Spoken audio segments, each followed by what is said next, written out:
Syllabus pattern काफी सारी चीजें हम लोग देख चुके हैं, ठीक है। उसके अंदर बहुत सारी चीजें जैसे इंडस्ट्रियल रिवॉल्यूशन, फ्रेंच रिवॉल्यूशन और हम लोग अमेरिकन रिवॉल्यूशन और बहुत सारे रशियन रिवॉल्यूशन वगैरह, ये सारी चीजें हम लोग को देखनी है। उसके अंदर जो पहला टॉपिक है आपके सिलेबस का, उस सिलेबस के पहले टॉपिक के ऊपर आज हम लोग आते हैं। उस पहले टॉपिक से पहले स्टार्ट करते हैं वर्ल्ड हिस्ट्री से हम लोग, कि व्हाट इज वर्ल्ड हिस्ट्री और वर्ल्ड हिस्ट्री को हम लोग पढ़ क्यों रहे, क्या रीजन है वर्ल्ड हिस्ट्री को पढ़ने का, है ना। तो वर्ल्ड हिस्ट्री को पढ़ने के पीछे लॉजिक क्या है, रीजन क्या है, या वर्ल्ड हिस्ट्री बोलते किसको है, ये तो पता होना जरूरी है ना। तो वर्ल्ड हिस्ट्री को बोला जाता है कि एक ट्रांजिशन फेज है।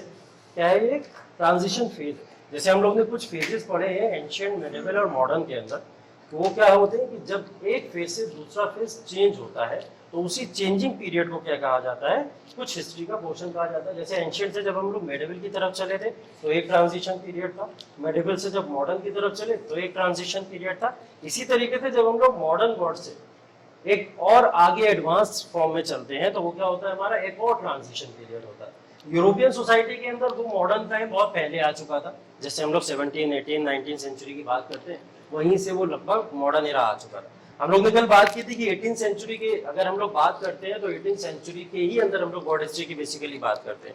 18, 19 और 20 सेंचुरी, ये 3 सेंचुरी हम लोग पूरी वर्ल्ड हिस्ट्री की बात करते हैं। तो वहाँ 18वीं शताब्दी से पहले क्या हुआ करता था, वह 18वीं शताब्दी से पहले क्या था, ये सब जानने की जरूरत नहीं है हमको। हमको बस ये जानने की जरूरत है कि हाँ वहां से ट्रांजिशन हुआ जिसने क्या करा, एक नए फॉर्म का इतिहास क्रिएट किया, वही वर्ल्ड हिस्ट्री कहलाया, ठीक है। तो इसकी अगर डेफिनेशन बेसिकली बात करें तो world history is the transition phase of pre modern era to modern era, ठीक है। प्री मॉडर्न एरा से मतलब pre modern era, modern era से पहले का जो फेज था, उससे जब मॉडर्न एरा के फेज में हम लोग एंटर किए, वही क्या कहलाता है, हमारा वर्ल्ड हिस्ट्री कहलाता है। तो वो प्री मॉडर्न एरा वहां का क्या था, हमको उसके बारे में जानने की जरूरत नहीं है। इंग्लैंड के अंदर कौन रूल कर रहा था, रशिया किसके कंट्रोल में था, फ्रांस कहाँ पे था, ठीक है, या इटली कैसा था, क्या नहीं था। हमको बेसिकली जानना है कि 18वीं, 19वीं और 20वीं शताब्दी में क्या वहां पे चेंजेस हुए। तो वर्ल्ड हिस्ट्री यहीं से आपका शुरू होता है। इसकी बेसिकल डेफिनेशन अगर हम लोग बोले तो ये ट्रांजिशन फेज है प्री मॉडर्न इरा से कहाँ पे, मॉडर्न इरा की तरफ। तो जब मैं प्री मॉडर्न इरा की बात कर रहा हूँ तो प्री मॉडर्न इरा तो आपको थोड़ा बहुत आइडिया तो होना चाहिए, उस आइडिया की बात थोड़ी सी यहाँ पे कर लेते हैं, ठीक है। हम लोग ने बोला कि ये ट्रांजिशन फेज है किस किस के बीच का, प्री मॉडर्न टू मॉडर्न, ठीक है। इसका जब ट्रांजिशन होगा तभी क्या कहलाएगा, ये वर्ल्ड हिस्ट्री कहलाएगा। अब ये प्री मॉडर्न इरा के अंदर कौन कौन सी चीजें उस समय रहा करती थी, उसकी वन बाय वन बात कर लेते हैं, और वो कैसे चेंज होकर मॉडर्न इरा में चली गई उसकी भी बात करेंगे। जैसे पहला पॉइंट अगर हम लोग यहाँ पर डिस्कस करें तो हम लोग को पता है वहां पे फ्यूडल इकोनॉमी रहा करती थी। फ्यूडल इकोनॉमी वहां पे हुआ करती थी। फ्यूडल इकोनॉमी का मतलब अभी समझाता हूँ। फ्यूडल इकोनॉमी से ये इकोनॉमी जब हमारी कैपिटलिस्ट इकोनॉमी में चेंज हो गई, यही इकोनॉमी हमारा वर्ल्ड हिस्ट्री का चेंज कहलाया, ठीक है। अब ये दोनों में क्या फर्क है, दोनों क्या चीजें हैं, इसकी बात करते हैं। जैसे मैंने बोला फ्यूडल इकोनॉमी हुआ करती थी वहां पे, ठीक। ये कौन सा फेज है, प्री मॉडर्न फेज है। अभी कोई बड़ा ट्रांजिशन नहीं हुआ है, कोई बड़ा चेंज नहीं हुआ। ट्रांजिशन किसको बोल रहे हैं हम लोग, चेंज को बोल रहे हैं, ठीक है। जो परिवर्तन हो रहा है उसी को ट्रांजिशन बोला जा रहा है। तो ये ट्रांजिशन फेज प्री मॉडर्न से मॉडर्न की तरफ जब हुआ तो ये वर्ल्ड हिस्ट्री कहलाया। तो वो कौन सा प्री मॉडर्न इरा था जो मॉडर्न में कन्वर्ट हो गया, जिसका पहला पॉइंट है फ्यूडल इकोनॉमी। फ्यूडल इकोनॉमी क्या हुआ करती थी, फ्यूडलिज्म उस वर्ड को बोलते हैं कि जब आप एक क्रोनोलॉजी के अंदर, ठीक, एक क्रोनोलॉजी के अंदर कुछ सेक्शंस ऑफ द सोसाइटी को डिवाइड कर दें। क्या करें हम लोग, कुछ क्रोनोलॉजी के अंदर सेक्शंस ऑफ द सोसाइटी को डिवाइड करते हैं, जिसको हम लोग हायरार्की कहते हैं। हायरार्की समझते हैं, ठीक, क्या बोलते हैं, हायरार्की। हायरार्की का मतलब होता है डिवीजन ऑफ द पोस्ट, या हम लोग जेनेटिक डिवीजन भी बोल सकते हैं हायरार्की को, कि कौन से किंग के बाद में कौन आया, कौन से किंग के बाद में कौन आया, या कौन सी पोस्ट के बाद में कौन सी पोस्ट आती है। इसी को हायरार्की का सिस्टम बोला जाता है। जैसे बोला जाता है ना, डीएम के बाद एसडीएम आता है, एसडीएम के बाद बीएलओ आता है, बीएलओ के बाद में तहसीलदार, तहसीलदार के बाद लेखपाल, ऐसे करके एक क्रोनोलॉजी है हमारे पास। ये क्या, एक हायरार्की का सिस्टम है। तो यही हायरार्की का सिस्टम ही फ्यूडल इकोनॉमी कहलाता है हमारा। वो फ्यूडल इकोनॉमी उस तरीके की कैसी हुआ करती थी, उस समय कैसा फ्यूडलिज्म था हमारे पास में, उस फ्यूडलिज्म की अगर हम लोग बात करें तो यूरोपियन सोसाइटी, बेसिकली हम लोग किसकी बात कर रहे हैं यहाँ पे, यूरोपियन सोसाइटी की, पूरे के पूरे यूरोप की बात हो रही है। तो बोला जाता है कि यूरोपियन सोसाइटी जो थी उस समय फ्यूडल इकोनॉमी की थी। अब वो फ्यूडल इकोनॉमी के अंदर सबसे ऊपर जो टॉप पोजीशन पे रहते थे कौन रहते थे? क्लर्जी। क्लर्जी रहते थे सबसे टॉप पोजीशन पे। क्लर्जी किनको कहा जाता है? कल बात की थी हम लोगों ने, जो रिलीजियस हेड होते। रिलीजियस हेड मतलब जो धार्मिक गुरु होते। धार्मिक गुरु कौन थे वहां पे? पोप थे खास करके। हम लोग बात करें फिर, या आप प्रीस्ट भी कह सकते हो, ठीक है। तो देखो यूरोपियन सोसाइटी की जब हम लोग बात कर रहे हैं तो क्रिश्चियनिटी दिमाग में रहना चाहिए लगातार, ठीक है। जब कन्वर्जन होगा तब बात करेंगे हम लोग। अभी किसकी बात हो रही है? क्लर्जी की अगर बात हो रही है तो क्लर्जी में बेसिकली लोग जो टॉप पोजीशन पे रहते थे वो कौन थे? वो रिलीजियस कम्युनिटी के हेड हुआ करते थे। और वो कौन हुआ करते थे? क्रिश्चियनिटी के पादरी, पोप, ये सारे लोग वहां पे उसके हेड हुआ करते थे। तो सबसे टॉप पोजीशन सोसाइटी में किसको मिली थी? रिलीजन को मिली थी। जो क्लर्जी जो भी सिद्धांत बनाएगा, जो भी रूल बनाएगा, जो भी कॉन्स्टिट्यूशन बनाएगा, सारा का सारा मानना पड़ेगा पूरी पब्लिक को। ये हुआ करता था। क्लर्जी के बाद में एक पोजीशन आती थी, उसको हम लोग कहते थे किंग्स एंड क्वींस और लॉर्ड्स एंड लेडीज, ठीक। किंग्स एंड क्वींस और लॉर्ड्स और लेडीज मतलब महाराजा और महारानी, ठीक है, उनकी बात यहाँ पे हुआ करती थी। अब जैसा भी हम लोग ने अपने यहाँ भी देखा है, इंडियन सोसाइटी के अंदर भी सबसे टॉप पोजीशन पे हमने ब्राह्मण को रखा, उसके बाद में हमने क्षत्रिय को रखा। क्षत्रिय तो रूल करते थे, ब्राह्मण तो रूल नहीं करते थे, जाके क्षत्रिय करते थे। यही पोजीशन यहाँ पे है। क्लर्जी धार्मिक गुरु, उसके बाद में किंग्स एंड क्वींस और लॉर्ड्स एंड लेडीज जो भी है वो सबके सब क्या करते थे? यहाँ पे रूल किया करते थे। क्लर्जी इनको परमिशन देते थे, ये इनको ग्रांट कर दिया करते थे कि जाइए रूल कीजिए जाके, और ये लोग रूल किया करते थे। इनको रूल करने से क्लर्जी का फायदा होता था। अभी उन फायदे की बात करेंगे हम लोग आगे चलते। किंग्स एंड क्वींस और लॉर्ड्स एंड लेडीज के बाद में अगर कुछ बात आती है तो बात आती है हमारे कुछ नाइट्स की। इसकी बात आती है नाइट्स। नाइट्स कौन होते हैं?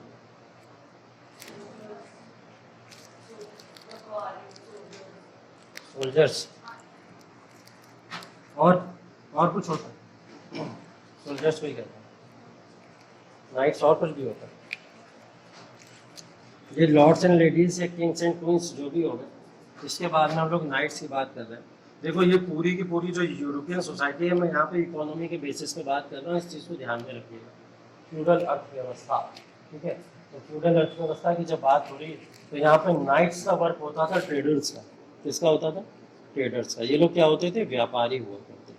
खास करके व्यापार करना इनका काम था। जैसे हम लोग ने देखा east India company, east India company Bharat के अंदर आई। कैसे आई थी? नाइट्स की तरह परफॉर्म किया इसने आगे। तो ऐसी बहुत सारी कंपनीज थी जो इधर उधर ट्रांसफर हुई।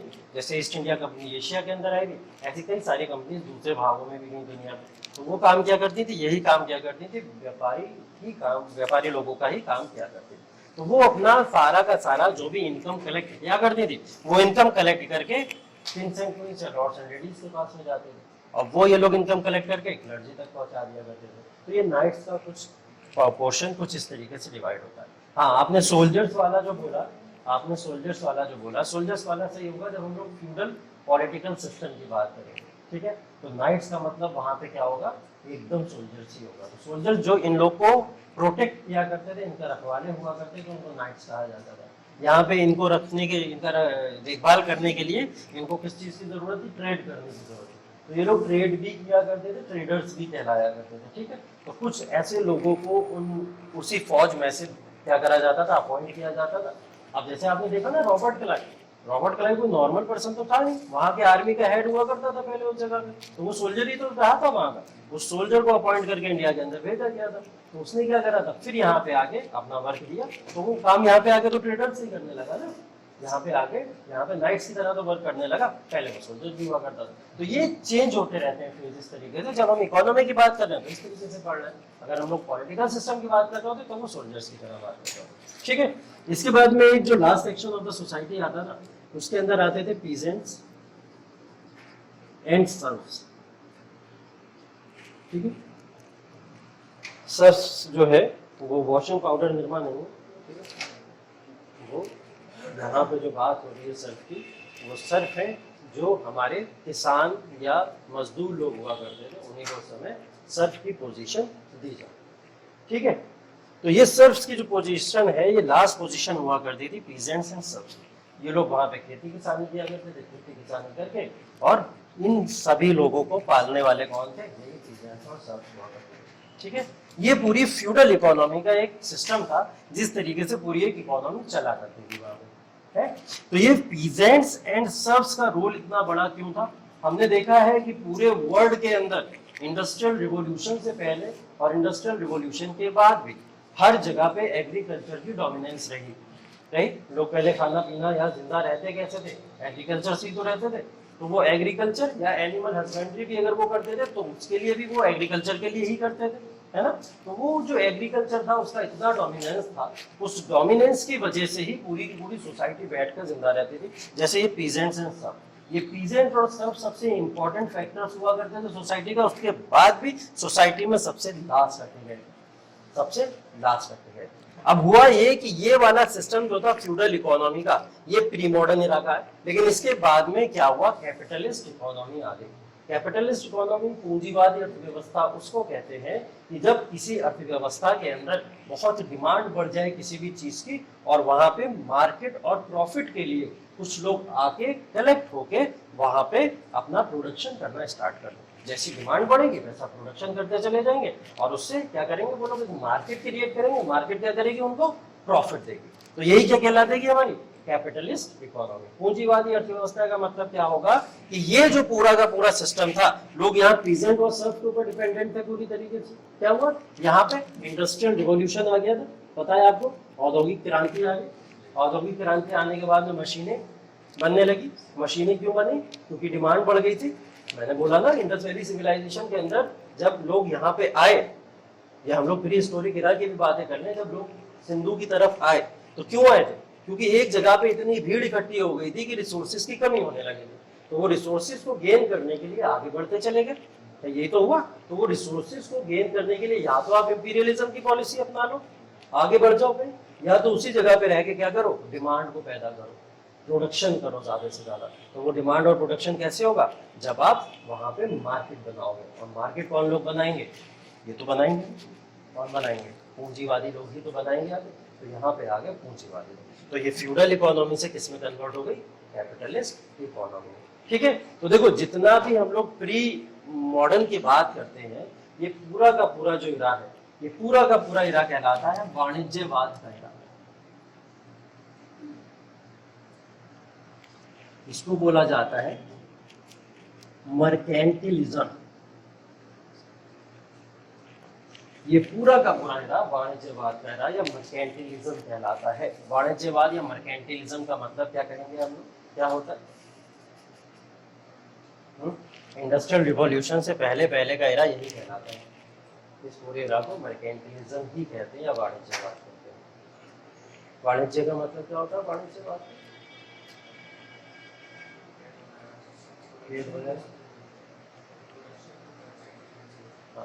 तो प्रोडक्शन वगैरह करते हैं, उसके बेसिस पे बोला जाता है वाणिज्यवाद का इरा। लेकिन ये तो तब शुरू हुआ था जब कैपिटलिस्ट इकोनॉमी आई। हाँ हाँ हाँ, हमने देखा ना, मेसोपोटामिया सिविलाइजेशन के लोग इंडस वैली सिविलाइजेशन के लोगों के साथ में हिंडन का व्यापार करते थे, कॉटन बोलते थे जिसमें हम लोग। तो ये क्या हो जाएगा? वाणिज्यवाद हो जाएगा। ठीक है, इसी को हम लोग वाणिज्यवाद कहते हैं। तो वो हिंडन या जो है कॉटन कहाँ से प्रोड्यूस कर रहे हैं? कोई वो फैक्ट्री तो लगी नहीं होगी, खेती तो कर रहे हैं कपास की। कपास की खेती करने के बाद ही तो कर रहे हैं। तो इसलिए इस पूरे के पूरे इरा को इसीलिए वाणिज्यवाद का इरा भी कहा जाता है। ठीक है, तो ये वाणिज्यवाद का इरा भी कहलाता है। ये वाणिज्यवाद का इरा इसलिए कहलाता था क्योंकि हम लोग ने पहले जो बात की थी, लगभग जब हम लोग इंडस वैली सिविलाइजेशन की बात कर रहे थे, इंडस वैली सिविलाइजेशन और मेसोपोटामिया का सिविलाइजेशन जो यहाँ पे था, इंडस वैली यहाँ पे था, इन दोनों के बीच में कुछ व्यापार हुआ करता था। अब जो व्यापार होता था दोनों के बीच में, तो वो व्यापार किसका होता था? कॉटन का होता था। कॉटन का व्यापार होता था। कॉटन क्या है? आजकल फैक्ट्री से बनता है, मशीनों से बनता है, लेकिन तब कपास की खेती हुआ करती थी। कपास की खेती के थ्रू लोग एक दूसरे को डिलीवर किया करते थे गुड्स वगैरह। तो ये पीजेंट एंड सब यहाँ पे कपास को उत्पन्न कर रहा होगा। ठीक है, ये कपास का प्रोडक्शन कर रहे हैं, कपास प्रोड्यूस होकर दूसरी जगहों पे जा रहा है, ट्रेड हो रहा है। ठीक है, तो यही ट्रेड क्या कहला रहा है? यहाँ पे वाणिज्यवाद कहला रहा है। ठीक है, ये मतलब है पूरा era, pre modern era. Pre modern era को ही हम लोग पूरा का पूरा वाणिज्यवाद का इरा कहते हैं। ठीक है, ये समझ आ गया फ्यूडल इकोनॉमी पूरा? यहाँ किसी को कोई डाउट? क्लियर है? फ्यूडल इकोनॉमी की हायरार्की को ध्यान रखिएगा। ट्रेड का जहाँ जैसी सोसाइटी होगी वहाँ वैसा ट्रेड होगा उस हिसाब से। अब कहीं पे कॉटन ज़्यादा होगा तो कॉटन का व्यापार होगा, ठीक है। और कहीं पे हो सकता है कि हम लोग देखें कि किसी भी तरीके के टेक्सटाइल की अगर ज़रूरत है तो टेक्सटाइल का व्यापार होगा, कहीं आयरन का हो रहा है तो आयरन का होगा। तो जैसा पोजीशन होगी जिस लैंड की, लैंड के हिसाब से होगा। हम लोग यहाँ बात किसकी कर रहे हैं? यूरोप की बात कर रहे हैं, तो हम लोग यूरोप के पर्सपेक्टिव से यहाँ पे बात करेंगे, ठीक। चलिए दूसरा वाला पॉइंट है, प्री मॉडर्न इरा के अंदर मोनार्की रहा करती है। प्री मॉडर्न इरा के अंदर मोनार्की, मोनार्की का मतलब क्या होता है? राजवंश, ठीक। राजवंश कह सकते हैं, या जब भी राजा रूल करता है और वंशों के हिसाब से जब रूल करा जाता है तो उसको मोनार्की कहा जाता है। मोनार्की से ये पोजीशन का ट्रांजिशन हुआ सीधे सीधे मॉडर्न इरा के अंदर, तब ये कहलाया हमारा रिपब्लिक पॉलिटी। Republic polity. यहाँ पे याद रखिएगा जरूर कि 18th, 19th and 20th century की बात हो रही है, और ये क्या बात हो रही है? बिफोर 18th सेंचुरी की बात हो रही है, ठीक है। इन इरा को जरूर ध्यान रखिएगा, ये इरा जरूरी है क्योंकि आपके लिए। तो अब जो इसका ट्रांजिशन हुआ प्री मॉडर्न इरा से मॉडर्न इरा की तरफ, तो वो ट्रांजिशन मोनार्की पहले हर जगह हुआ करती है, ठीक है। राजा सत्ता पे बैठा हुआ है, राजा जैसा चाहेगा वैसा आपको डिसीजन देगा। कोई वहां पे किसी भी तरीके की कोई लोगों को राइट्स नहीं थे, तो जहाँ पे लोगों को राइट्स ना हो किसी भी तरीके के, तो वो क्या कहलाती है? मोनार्की कहलाती है हमारी, ठीक। अगर किसी भी तरीके के कुछ राइट्स लोगों को दे दिए जाए, ठीक, जैसे वो लोग क्या करेंगे? अब अपना लीडर अपॉइंट करेंगे। क्या करेंगे? अपना लीडर अपॉइंट करेंगे। क्या हुआ? जगह जगह पे कुछ जगहों पे इलेक्शंस होना शुरू हो गए, इलेक्शंस होना शुरू हो गए। हालांकि इलेक्शंस शुरू तो हुए, पहले तो इलेक्शन भी नहीं होते थे। अब लोगों को यहाँ पे राइट्स मिलना शुरू हो गए थे थोड़े से, कि वो अब क्या कर सकते हैं? वोट कर सकते हैं। लेकिन ये सिर्फ और सिर्फ एक्टिव सिटीजन ही कर सकते हैं, ऐसी कंडीशन भी लगाई गई थी। लेकिन ठीक है, एटलीस्ट हमको वोट करने का राइट तो मिला, ठीक है। एक्टिव सिटीजन उनको कहा जाता है जो मेल होते हैं, ठीक है, जिनके पास प्रॉपर्टी होती है, या जो हायर क्लासेस के लोग होते हैं, ठीक, उनको एक्टिव सिटीजन कहा जाता है, ठीक। जिनके जो वोट देने का अधिकार किसके पास में था? Active citizen. एक्टिव सिटीजन किसको कहा जाता है? जो मेल होते हैं, पुरुष होते थे, जो जिनके पास प्रॉपर्टी होती थी, और तीसरा क्या बताया मैंने? जो हायर क्लासेस के लोग हुआ करते थे, ठीक है। तो ये तीन लोग जो होते थे वो एक्टिव सिटीजन कहलाते थे। इनके अलावा जो भी थे वो सब पैसिव सिटीजन थे, ठीक है। विमेन नहीं, विमेन को वोटिंग राइट तो 19th सेंचुरी 20th सेंचुरी तक नहीं मिला। तो ये राइट्स, वोटिंग राइट्स सिर्फ उन्हीं को मिले हुए थे एक्टिव सिटीजन में, जो मैन होते थे, या जो जिनके पास में लैंड या प्रॉपर्टी हुआ करती थी, या जो हायर क्लासेस के लोग हुआ करते थे।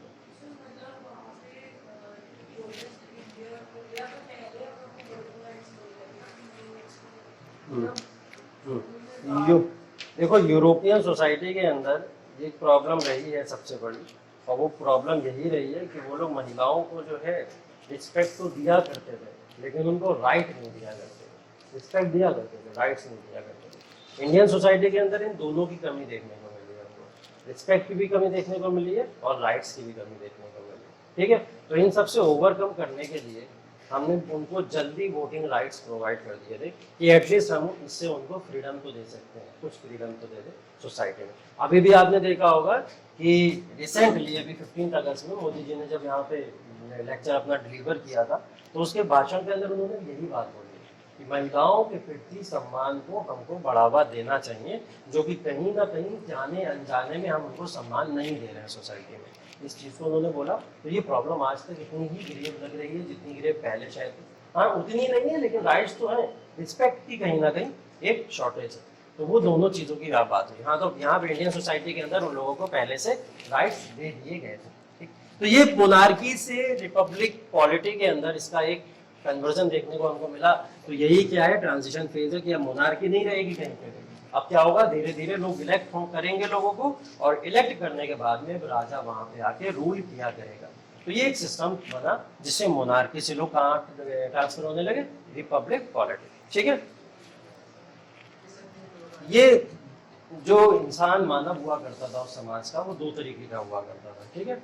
एक तो एक्टिव सिटीजन कहलाते थे और एक पैसिव सिटीजन कहलाते थे। पैसिव का मतलब ये होगा, ठीक। एक्टिव सिटीजन वो कहलाते थे जो ये तीन ही लोग हैं, जो पुरुष होते थे, ठीक, जिनके पास में प्रॉपर्टी हुआ करती थी या घर बार जो भी होता था उनके पास में, या जो हायर क्लासेस के लोग होते थे, उच्च वर्ग के लोग हुआ करते थे, ये सारे के सारे एक्टिव सिटीजन कहलाते थे सोसाइटी में, ठीक है। बाकी जितने भी बचे, अब इसमें महिलाओं को भी ले लो और पीजेंट्स को भी ले लो, ठीक है, और जो भी इसके अंदर जितने भी सेक्शन आते हैं कॉमन पीपल के, वो सारे के सारे पैसिव सिटीजन कहलाते हैं, ठीक है। तो बोला जाता है कि राइट्स किसके पास में थे? एक्टिव सिटीजन को। अधिकार किसको मिले हुए थे? एक्टिव सिटीजन को। पैसिव सिटीजन को कोई भी अधिकार नहीं मिला हुआ था। ये लोग तो बस रह रहे हैं, चलो दुनिया में आए हैं तो जिंदा रह ही लेते हैं, ठीक है, ऐसा वाला हिसाब था। तो ये लोग बस दुनिया में आए थे और जिंदा रह रहे हैं, ठीक है। तीसरा है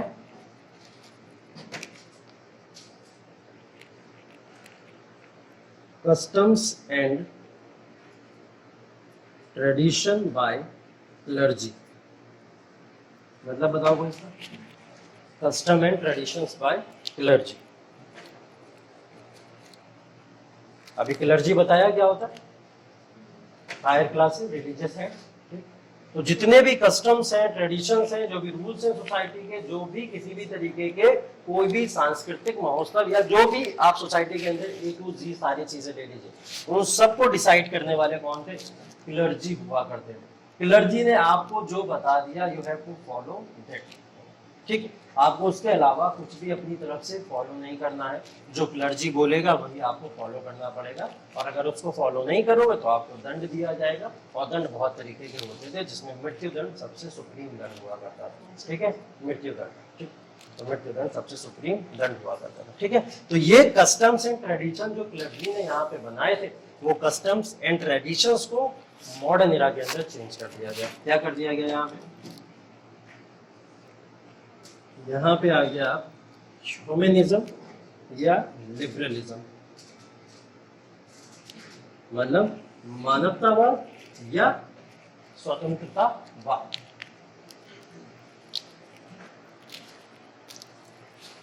लोगों ने बोला हम क्लर्जी की बातों में और ज्यादा नहीं आएंगे, हम इनसे अब ज्यादा बेवकूफ नहीं बनने वाले कि ये हम लोग को डरा डरा के सब करवाते रहते हैं और अपने आप खूब ब्रेड रोटी खा रहे हैं, ठीक है। तो ऐसे लोगों से बाहर निकलना बहुत जरूरी है।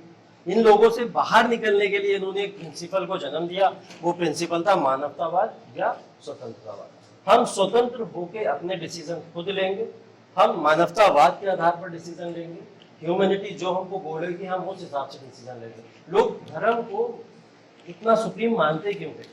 इसीलिए तो मानते थे कि धर्म कुछ गलत नहीं कर सकता, धर्म हमको क्या करेगा, एक सही डायरेक्शन देगा, धर्म हमारे साथ में किसी भी तरीके का कोई पक्षपात नहीं करेगा। लेकिन ये सब हो रहा था यहाँ पे। उस समय का क्लर्जी ग्रुप जो था वो सिर्फ प्रॉफिट के बेसिस पे लोगों का एक्सप्लॉयटेशन किया करता था। तो इन्होंने पूरा का पूरा क्लर्जी के ग्रुप को उखाड़ फेंका और किसमें कन्वर्ट कर दिया? ह्यूमनिज्म या लिबरलिज्म में।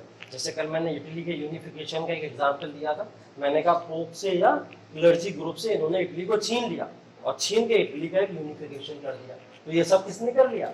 इन्हीं लोगों ने किया, जो मॉडर्न वर्ल्ड की तरफ मूव करा रहे हैं पूरी सोसाइटी को, ठीक है। होता पता क्या था? होता ये था कि राजा या रानी क्या करा करते थे, उस समय के जो भी सुप्रीम शासक हुआ करते थे, वो क्या करते थे, उस समय के जो भी लोगों को पनिशमेंट देनी होती थी, उनको पनिशमेंट के नाम पे हो सकता था कुछ लोगों को गलत भी हत्याएं कर देते थे, कुछ लोगों को गलत मार दिया करते थे, गलत पनिशमेंट देते थे। अब राजा भागता हुआ जाता था, किसके पास जाएगा? रिलीजियस लीडर के पास में, सुप्रीम के पास में, कि मुझसे तो ये गुनाह हो गया, गलती हो गई, मैं क्या करूँ, मैंने उस पर्सन को मार दिया, फला फला इंसान को मैंने मार दिया और उसकी हत्या मैंने गलत कर दी, होनी नहीं चाहिए थी उसकी हत्या। तो ये कहते थे अरे कोई बात नहीं, हमें हम बताएंगे, भगवान से तुम माफी हम दिलाने वाले हैं, हम दिलाते हैं माफी। बोले कैसे माफी मिलेगी?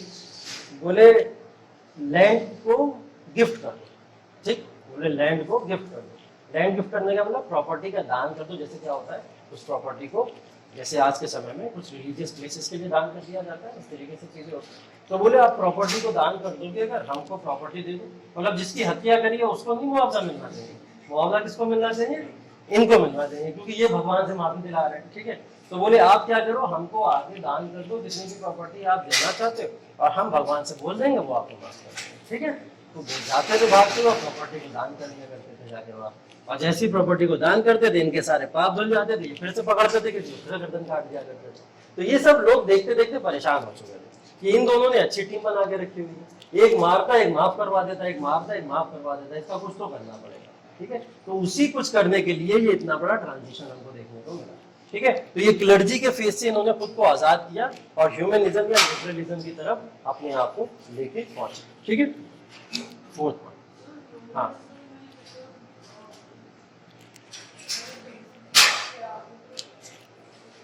ह्यूमनिज्म का मतलब बेसिकली ये है कि अगर हम लोग, मैंने अभी एक एग्जांपल जैसे दिया कि मानवतावाद के आधार पे या ह्यूमनिज्म के नाम पे ये लोग क्या करते थे, लोगों के साथ में एक्सप्लॉयटेशन या उनकी क्रूर हत्याएं भी किया करते थे, ठीक है। ऐसी चीजें, इन सारी चीजों से बचने के लिए इन्होंने क्या करा, अपना एक खुद के प्रिंसिपल्स बनाना शुरू कर दिया, सिद्धांत बनाना शुरू कर दिए कि जो रिलीजन कहेगा हम वो नहीं मानेंगे, ठीक।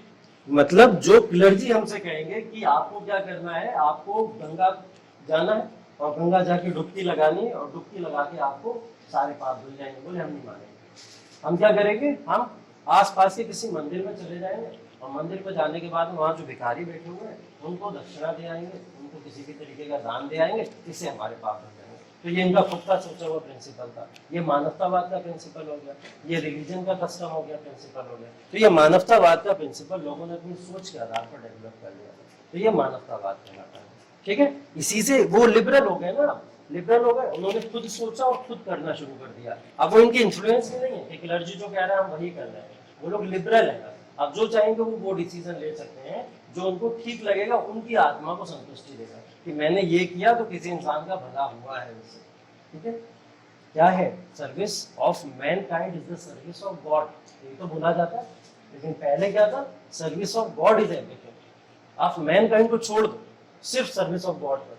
स्वामी विवेकानंद ने ये तो भला उन्होंने आके बताया इंडियन सोसाइटी के अंदर कि जब तक आप मैनकाइंड की सर्विस नहीं करते तब तक आपको यहाँ पे किसी भी तरीके की गॉड की सर्विस का फल ही नहीं मिलेगा, क्योंकि उसने तमाम इंसानों को आपके बीच में भेजा इसीलिए है कि आप लोग सब एक दूसरे के सपोर्टर बनते रहो और एक दूसरे की मदद करो। अब वही नहीं करोगे, सिर्फ सर्विस ऑफ गॉड के चक्कर में आप लोग उन्हीं बगल वाले लोगों को मार रहे हो, तो कोई फायदा नहीं है उस चीज से। तो इस चीज को इन्होंने बताया, ये ह्यूमनिज्म या लिबरलिज्म का कॉन्सेप्ट है, ठीक है। हाँ कह सकते हो, बिल्कुल साइंटिफिक टेम्पर, साइंटिफिक लाइन, उसके बेसिस पे भी डेवलप हुआ, बिल्कुल कह सकते हैं, ठीक।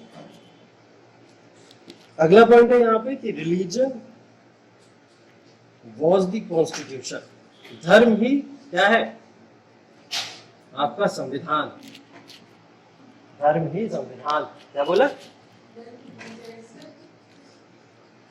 धर्म ही आपका संविधान, ये बोला, ठीक है। यहां पे क्या हुआ, इन्होंने बोला धर्म नहीं है, मैन मेड कॉन्स्टिट्यूशन होना चाहिए। क्या होना चाहिए, मैन मेड कॉन्स्टिट्यूशन। तो मैन मेड कॉन्स्टिट्यूशन सबसे पहले पूरी दुनिया में कहां बना, अमेरिका में, ठीक है। सबसे पहले मैन मेड कॉन्स्टिट्यूशन अमेरिका के अंदर बना, अमेरिका ने सबसे पहले बना। तो रिलीजन ही को सब लोग अपना संविधान मानते थे, जो रिलीजियस टेक्स्ट के अंदर लिखा हुआ है एग्जैक्ट वही फॉलो करेंगे, उसके अलावा कुछ भी फॉलो नहीं करेंगे, ठीक। इस चीज को चेंज किया गया, उन्होंने बोला कि कॉन्स्टिट्यूशन जो मैन बनाएगा उसी को कॉन्स्टिट्यूशन माना जाएगा। जैसे एक हमारा धार्मिक ग्रंथ आज के समय में अलग है और हमारा कॉन्स्टिट्यूशन अलग है। कॉन्स्टिट्यूशन हमको धार्मिक रिलीजन फॉलो करने की भी आज़ादी देता है, तो सब कुछ उसके अंदर आ जाता है। तो इसी तरीके के कॉन्स्टिट्यूशन को बनाने की यहाँ पे बात हुई और ये कॉन्स्टिट्यूशन बाद में बना भी। तो जब ऐसा संविधान बना तो हमारे लिए बहुत ही ज्यादा फायदेमंद हुआ, क्योंकि ये हमको क्या करके रखते थे, एक बेड़ियों में बांध के रखते थे, ठीक, जिसकी वजह से फ्रीडम नहीं थी लोगों को, लोगों के पास में कोई राइट्स नहीं थे किसी भी तरीके के। इन सारी चीजों से फ्री करके लोगों ने अपने आप को मैन मेड कॉन्स्टिट्यूशन में कन्वर्ट कर दिया, ठीक है। ये पूरा का पूरा याद है। अब ये सब इतनी प्रॉब्लम जो आप लोग देख रहे हो, इस सब पे आपके दिमाग में तुरंत क्लर्जी का ही सारा का सारा रूल दिख रहा होगा, ये यही मक्कार थे। इतना सब पढ़ने के बाद यही लग रहा होगा यही सब मक्कार थे, इन्हीं की वजह से ये सब हुआ, ठीक है ना। इनकी वजह से ये सब होता ना, आज हम यहाँ क्लास में बैठ के पकड़े होते, ठीक है। ऐसे ही लग रहा हो। नहीं नहीं नहीं, यस सर। हाँ हाँ बोलो। कौन ला रहे हैं, हाँ अभी आगे पता चलेगा, बहुत सारे लोग हैं ऐसे, बहुत सारे लोग। ठीक, तो ये सब कौन कर रहा था, क्लर्जी कर रहा था। हमने देखा ये सारा का सारा रोल इसमें किसका है, क्लर्जी का ही कहीं ना कहीं दिख रहा है। ये क्लर्जी के जो रोल है, हाँ नो डाउट ये लोग एक्सप्लॉयटेशन कर रहे थे लोगों का, जिसकी वजह से ये इतना बड़ा ट्रांजिशन देखने को मिला।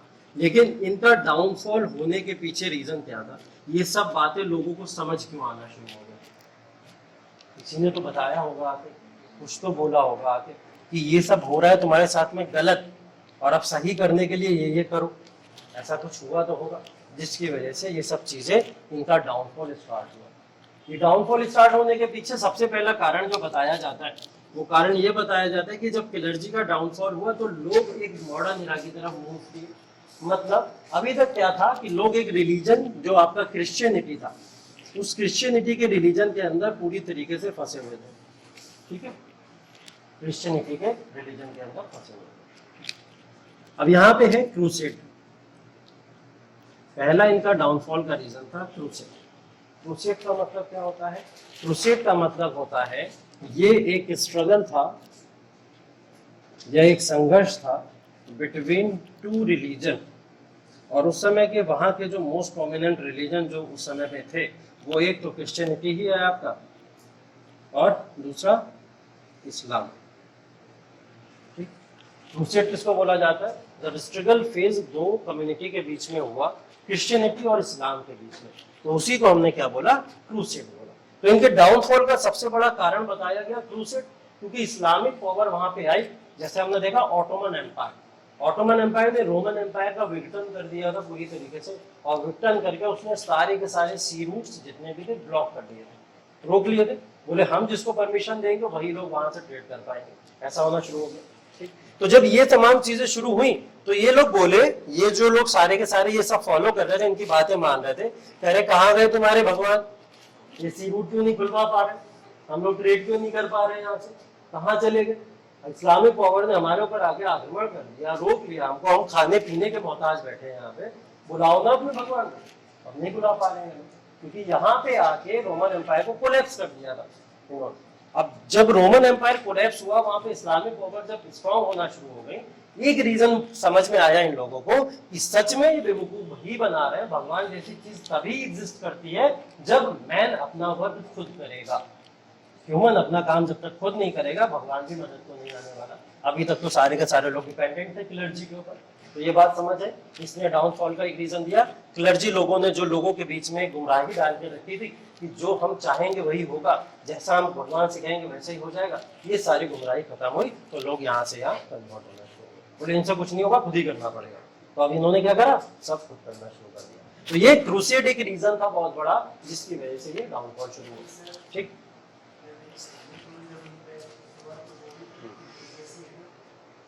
नहीं इस्लामिक रूल उनके ऊपर नहीं हुआ। अब ये लोग जो है, इन्होंने इस्लाम को, कुछ लोगों ने एक्सेप्ट किया, कुछ लोगों ने नहीं किया।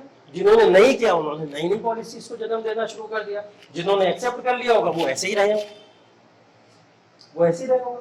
अब एक पावर से, क्रिश्चियनिटी की पावर से अगर वो इस्लामिक पावर में चले जाते हैं तो मानी तो रिलीजन ही रहे, अपना सेपरेट किसी भी तरीके का फ्रीडम तो नहीं ले रहे ना। तो ऐसे लोग तो यहीं पे रह जाएंगे ना। यहाँ पे कौन निकल के जाएंगे, जो ना तो इस्लाम की किसी भी चक्कर में पड़ रहा है और ना क्रिश्चियनिटी के चक्कर में पड़ रहा है, वो अपने आप को रिलीजन से फ्री रख रहा है। और जब रिलीजन से फ्री रख रहा है तब वो ऐसे आइडियाज को डेवलप कर पा रहा है। बहुत बड़े बड़े लोग देख लीजिए आप इस समय में, हमने हिटलर की भी बात करी है, बहुत बड़े बड़े लोगों की, तो वो किसी भी रिलीजन के अंदर खुद को बांध के रखते ही नहीं। हाँ हाँ, नहीं रोमन एम्पायर खत्म और वहाँ ऑटोमन एम्पायर शुरू हो गया।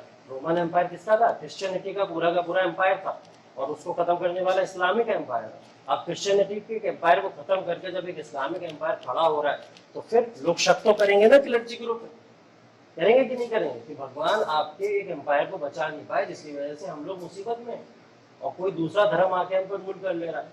ये प्रॉब्लम है।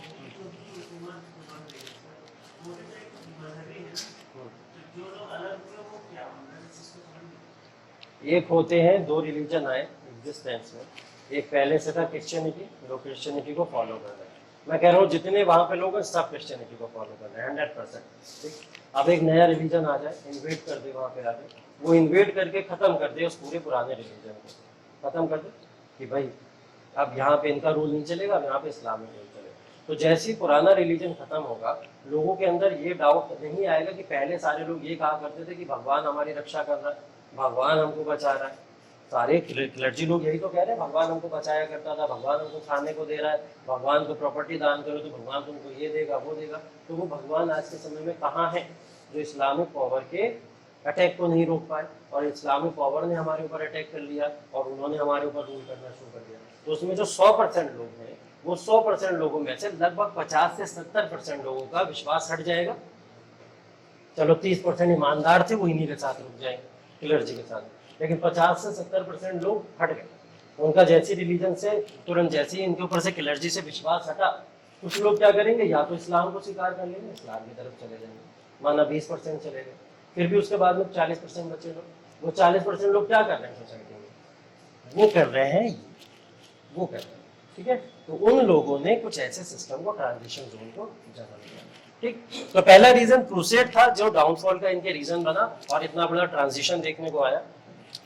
दूसरे रीजन की अगर हम लोग बात करें तो हम लोग देखते हैं रेनेसां। ऐसे ही लिखते हैं ना, नहीं आ ही नहीं आता, क्या बोलते हैं इसको, पुनर्जागरण।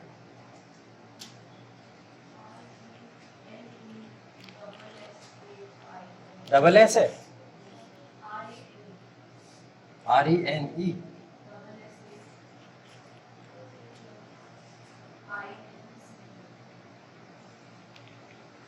रेनेसां। ठीक है, इसका मतलब होता है पुनर्जागरण। रेनेसां या पुनर्जागरण का मतलब क्या था, देखा ना हम लोग ने, पढ़ चुके हैं ना, राजा राम मोहन रॉय को फादर ऑफ रेनेसां बोला जाता है उनको इंडिया के अंदर। तो कुछ पुनर्जागरण जैसी चीज की थी ना उन्होंने, क्या किया था,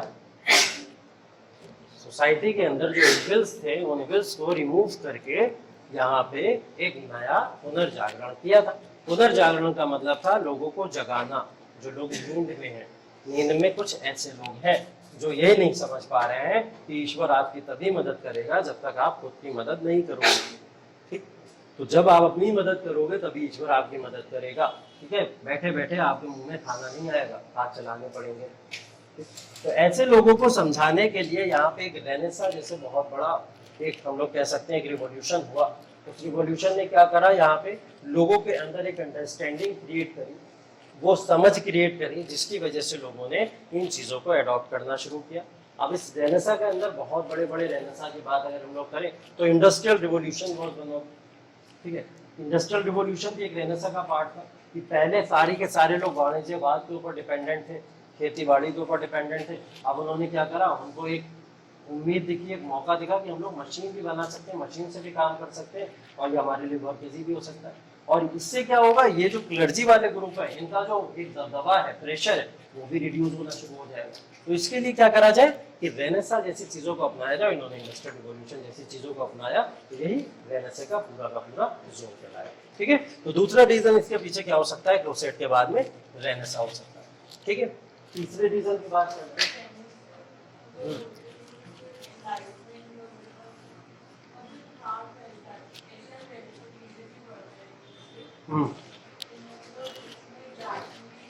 देखो एग्जैक्टली तो ये था कि फ्रांस की क्रांतियां हो रही हैं, महिलाओं के साथ में टॉर्चर हो रहा था, और महिलाओं के साथ टॉर्चर या कमजोर वर्ग के साथ में टॉर्चर हुआ। तो कुछ लोगों ने आके बताया कि ये गलत हो रहा है, आप लोग इसके खिलाफ आवाज उठानी चाहिए। वो कहलाया रेनेसां।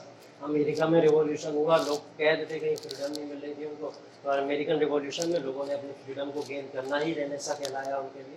ठीक है, रशिया के अंदर रिवॉल्यूशन जब हुआ तो रशिया के अंदर रिवॉल्यूशन भी इसी बेसिस पे हुआ कि हायर क्लासेस के जो लोग थे वो लोअर क्लासेस को बुरी तरीके से डिस्क्रिमिनेट किया करते थे, वो रेनेसां कहलाया वहाँ पे। ठीक, तो इस तरीके से बहुत सारे जगह जगह पे पूरे यूरोप के अंदर हमने देखे, या अमेरिकन कॉन्टिनेंट में भी चले जाइए तो यहाँ पे क्या हुआ, बहुत सारे ऐसे चेंजेस हुए जो सोसाइटी में एक्सपेक्टेड नहीं थे। शायद ऐसा नहीं होता, लोग इसी में जीते चले जाते कि चलो ये तो होता ही होगा, हमने मान लिया। जैसे इंडिया में माना तो हमने सती होती है, चलो मान लिया, किसी ने हमको बताया ना गलत है सती, तो तभी हमने माना ना कि गलत है सती, तब हमने उसके लिए क्या करा, एक रेनेसां, पुनर्जागरण हुआ, फिर उसके लिए लोगों ने अपने आप को जगाया। पुनर्जागरण का मतलब, या जगाने का मतलब ये है कि एग्जैक्टली जो एक्चुअल फॉर्म में चीजें हुआ करती थी उनको उसी तरीके से वापस लेके आया जाए, वापस लेके आया जाए। जैसे बोला गया कि क्या वेदों के अंदर या कहीं पे भी पुराणों के अंदर या किसी धर्म के अंदर महिलाओं को डिसरिस्पेक्ट करना लिखा है? नहीं लिखा है, कहीं नहीं दिया गया। तो फिर ये क्यों हो रही, ये गलत हो रहा है। क्या करा जाए, पुनर्जागरण किया जाए, पुरानी चीजों को वापस लाया जाए और उनको बताया जाए कि वो चीजें एक्चुअल थी, ये नहीं थी। इनके लिए पुनर्जागरण क्या था, रोमन एम्पायर जैसा, जो रोमन एम्पायर भी कई पार्ट में डिवाइडेड है, जैसे वैदिक एज हम लोग बोलते हैं, अर्ली लेटर वैदिक एज, वैसे आपका रोमन एम्पायर में। तो रोमन एम्पायर बोला कि जो अर्ली रोमन एम्पायर था, जहां पे एक्चुअल में रिलीजन को फॉलो किया जाता था, वो एक्चुअल रिलीजन को फॉलो करने, जो 600-700 के पास में हम लोग बात करते हैं, लगभग 600-700 एडी के आसपास की बातें करते हैं, बोले ऐसे रोमन एम्पायर की जरूरत है यहाँ पे, और ऐसा रोमन एम्पायर हमको वापस लाना चाहिए जो लोगों को ये तमाम चीजें देगा। ठीक है, ये देगा। तो ये रीजन बताए जा रहे थे, इसीलिए इसी को क्या बोला गया, रेनेसां। और ऐसे लोगों ने समझा और रेनेसां को लेके। रेनेसां का मतलब एक्चुअल में होता है जो आपकी एक्चुअल फॉर्म में चीजें होती हैं, इसी वजह से वो पोल्यूट हो गई हो, उस पोल्यूशन को बीच से खत्म करके उन एक्चुअल फॉर्म को वापस से रिगेन कर लेना, वो रेनेसां होता है। ठीक, हाँ, तो मैंने वही तो लिखा था। हाँ, मैंने वही तो लिखा था। तुम लोग मेरे को अंग्रेजी में बेवकूफ बना रहे। RENAISSANC।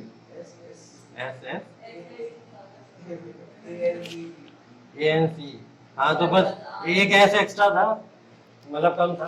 ठीक, तो ये पहला क्रूसेड रीजन हो गया, दूसरा रेनेसां रीजन हो गया, और तीसरा रीजन इसके पीछे बोला जाता है ज्योग्राफिकल डिस्कवरीज।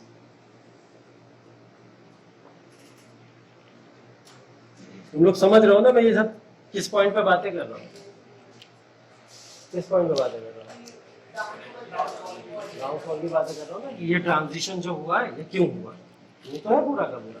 तो ये रीजन बता रहा हूँ मैं सारे के सारे कि डाउनफॉल, पहला तो क्रूसेड रीजन था, दूसरा रेनेसां था, अब क्या है, ज्योग्राफिकल डिस्कवरी। ठीक है, मतलब यहाँ पे भौगोलिक खोजें हुई कुछ, जिसकी वजह से ये वाली जो प्रिंसिपल थे वो एक ट्रांजिशन जोन का पार्ट बने।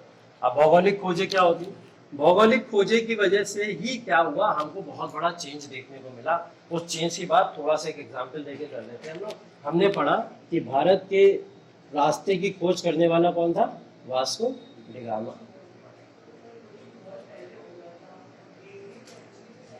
अरे सुन तो लो, अमेरिका की रास्ते की खोज करने वाला कौन था, कोलंबस। ठीक है, बार्थोलोमो डियास कौन था,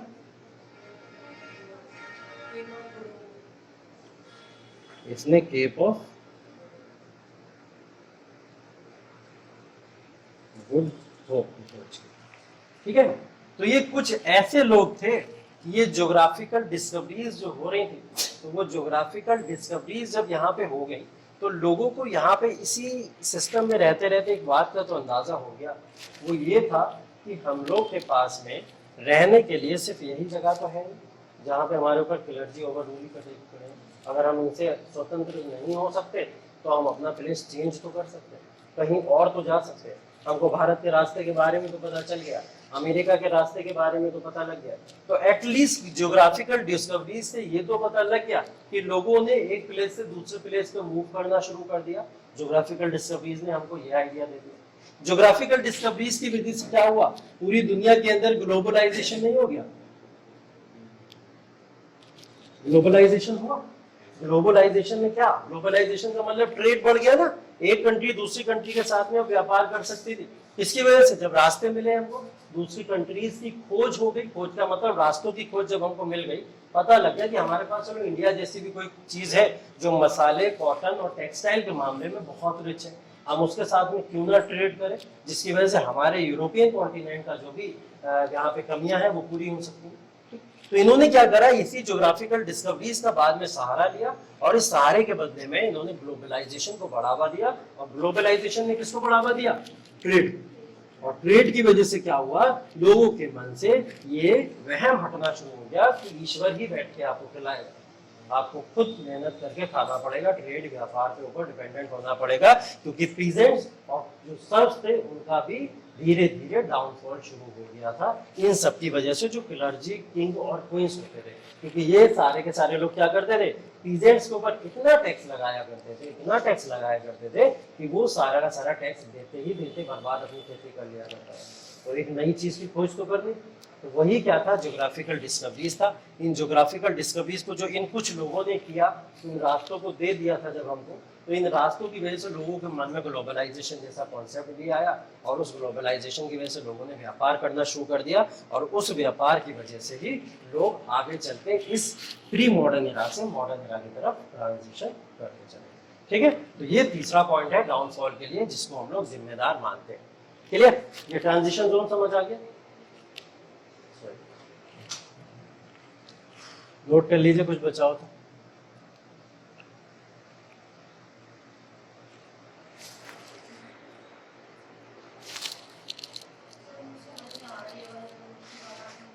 ज्योग्राफिकल डिस्कवरी बेटा उसको बोलते हैं जब भौगोलिक खोजें होती हैं। भौगोलिक खोजों का मतलब पहले यूरोप को यूरोप के ही बारे में पता था, यूरोप को ये नहीं पता था हमारे पड़ोस में भारत भी है, हमारे पड़ोस में अमेरिका भी है, ये सबको पता नहीं था। तो ये लोग क्या समझते थे, अपने आप को सिर्फ और सिर्फ घर के अंदर जो व्यापार करेंगे, घर के अंदर जो खेती करेंगे, उसी से खाएंगे, उसी के अंदर रहेंगे, और हमको इन्हीं का हुक्म मानना पड़ेगा जैसा नहीं, क्योंकि हमारे पास तरीका और कोई ऑप्शन ही नहीं है, हम कहीं और जा पाए।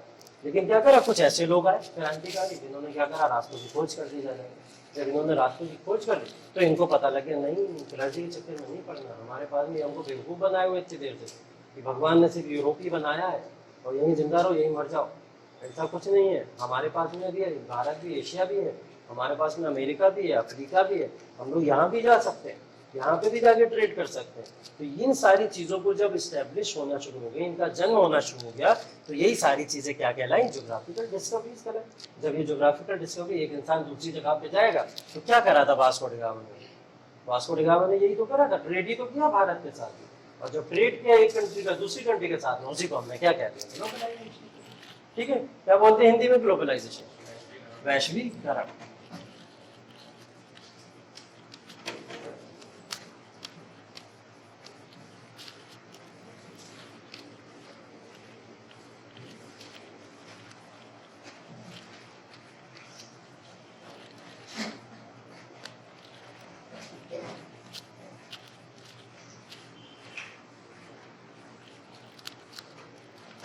चलिए फाइनली हम लोग आते हैं अपने टॉपिक के ऊपर, जिसका नाम है इंडस्ट्रियल रिवॉल्यूशन,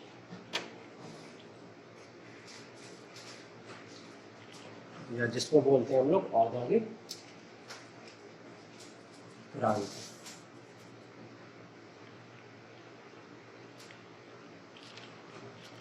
ठीक है, इंडस्ट्रियल रिवॉल्यूशन या औद्योगिक क्रांति।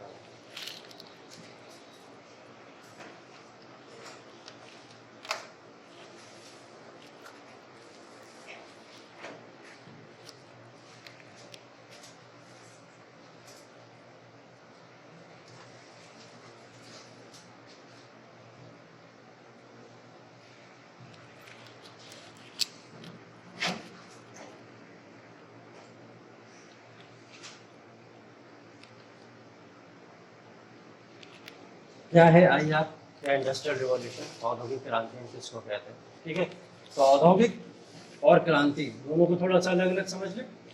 क्रांति का मतलब क्या होता है, जब किसी भी तरीके का कोई फंडामेंटल चेंज सोसाइटी के अंदर लाया जाए, किसी भी तरीके का कोई फंडामेंटल चेंज सोसाइटी के अंदर लाया जाए, उसको हम लोग क्या कहते हैं, क्रांति कहते हैं या रिवॉल्यूशन कहते हैं। एनी फंडामेंटल चेंज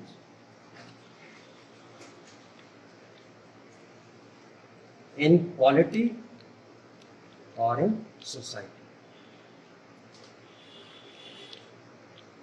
ठीक है, तो किसी भी तरीके का कोई भी फंडामेंटल चेंज जब हम लोग किसी भी तरीके की राज्य व्यवस्था या फिर हम लोग अपने समाज के अंदर लेके आते हैं, तो वही हमारा क्रांति कहलाता है।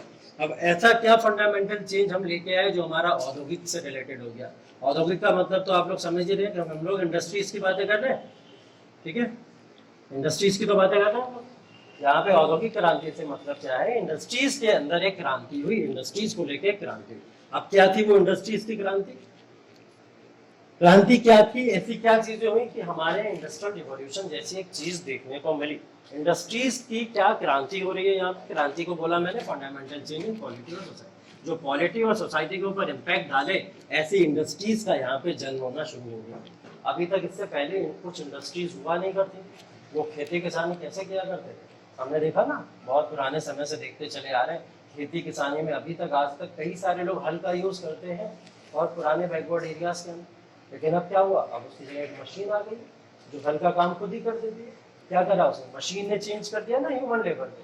तो औद्योगिक का या मतलब इंडस्ट्रीज का मतलब ये होता है कि इंडस्ट्रीज बनी हुई होती है किससे, मशीन से। और मशीन्स का काम क्या होता है कि जब ये ह्यूमन एफर्ट को रिड्यूस कर दे, तो ह्यूमन एफर्ट को जब रिड्यूस करके यहाँ पर सोसाइटी के अंदर कुछ चेंज लाया जाए, उसी को हमने क्या बोल दिया, औद्योगिक क्रांति। ठीक है, तो यहाँ पे औद्योगिक क्रांति का अगर हम लोग पूरा मतलब देखें तो इन इंडस्ट्रीज के स्टैब्लिशमेंट के बाद में जो मशीन्स आई उन्होंने ह्यूमन एफर्ट्स या ह्यूमन लेबर को रिड्यूस कर दिया, और वो रिड्यूस का इम्पैक्ट किसके ऊपर पड़ा, डायरेक्ट सोसाइटी के ऊपर। तो वही क्या कहलाया, हमारा औद्योगिक क्रांति कहलाया। अब इस औद्योगिक क्रांति की ऐसी जरूरत क्या पड़ी कि जिसकी वजह से यहाँ पे औद्योगिक क्रांति हुई, क्या ऐसी चीजें थी। अगर हम लोग बात करें कि रीजंस क्या थे इसके पीछे कि ये औद्योगिक क्रांति आई ही क्यों, कारण क्या था इसके पीछे। ठीक है, कारण मैंने बोला, हाँ जी, गुड क्वेश्चन। सबसे पहले इंडस्ट्रियल रिवॉल्यूशन इंग्लैंड में आया। ठीक, सबसे पहले इंडस्ट्रियल रिवॉल्यूशन इंग्लैंड में।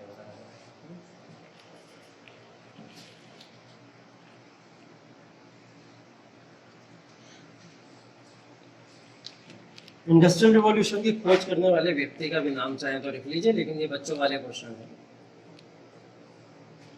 Arnold Toynbee. ठीक है, इंडस्ट्रियल रिवॉल्यूशन को इन्होंने, टर्मिनोलॉजी को पहली बार इन्होंने ही यूज किया था, अर्नोल्ड टॉयनबी। ठीक, तो इंडस्ट्रियल रिवॉल्यूशन के टर्म को इन्होंने यूज किया था। इंग्लैंड के अंदर ये क्रांति सबसे पहली बार देखी गई।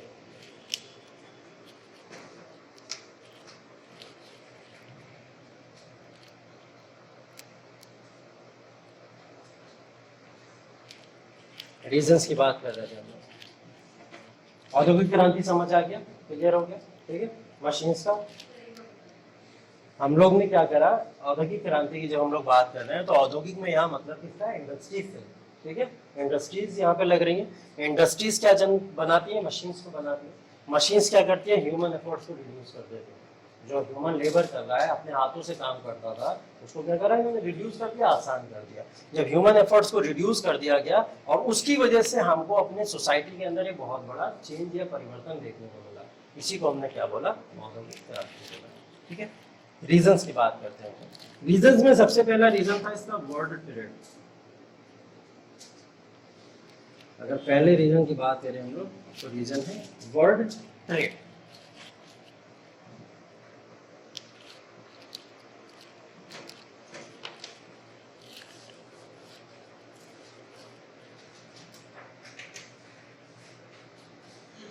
वर्ल्ड ट्रेड का मतलब, हाँ मैं इसके कारण बता रहा हूँ आपको, ये औद्योगिक क्रांति आई थी, कारण है। वर्ल्ड ट्रेड का मतलब अगर हम लोग बोले सीधी सीधी भाषा में तो इसको बोला जाएगा इंटरडिपेंडेंस ऑफ अ कंट्री और अ कॉन्टिनेंट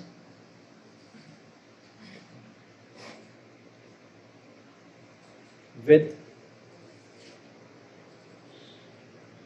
अदर कंट्री और कॉन्टिनेंट। ठीक है, जब एक कॉन्टिनेंट या कंट्री दूसरे कॉन्टिनेंट और कंट्री पे डिपेंडेंट हो जाए तो वो क्या करते कहलाता है, वर्ल्ड ट्रेड कहलाता है।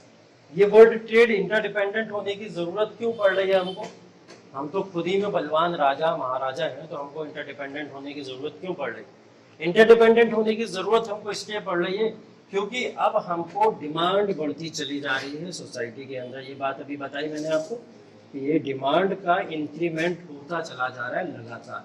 अभी तक यूरोप के अंदर कुछ लोग रहा करते थे, आटा चावल खा के काम चला लिया करते थे, लेकिन अब उनको भुनी हुई मछली चाहिए। तो भुनी हुई मछली बंगाल में आना पड़ेगा लेने के लिए। तो बंगाल में जब तक नहीं आएंगे तब तक वो मछली मिलेगी।